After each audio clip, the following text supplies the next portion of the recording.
Alam mga farmers, welcome back sa YouTube channel for today's vlog. So ngayon dito ako ngayon sa Manukan, dito sa amin.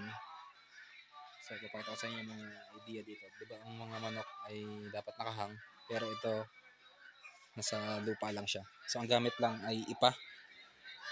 Ayan. Pero ang ganda ng mga manok.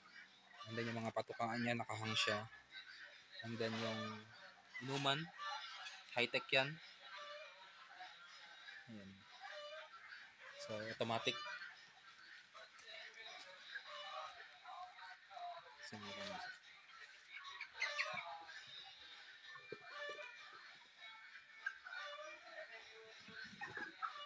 So ang ganda ng posisyon ng kanyang poultry dito.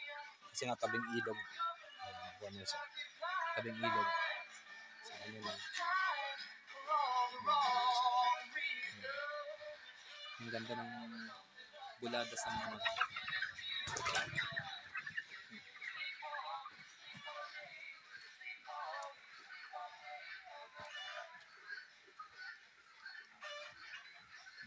So ito ay 500 na alaga.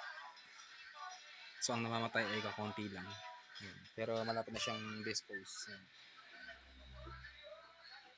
So ilang oras na lang to pwede nang dispose.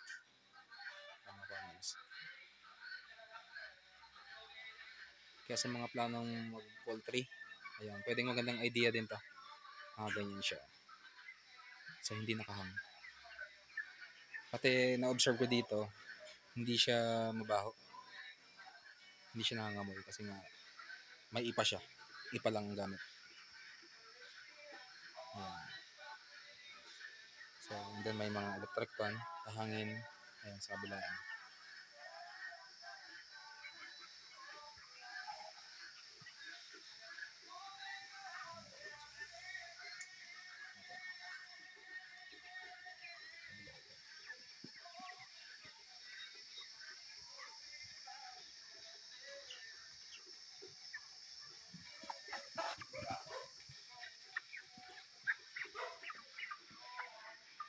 Ayan, mga commerce.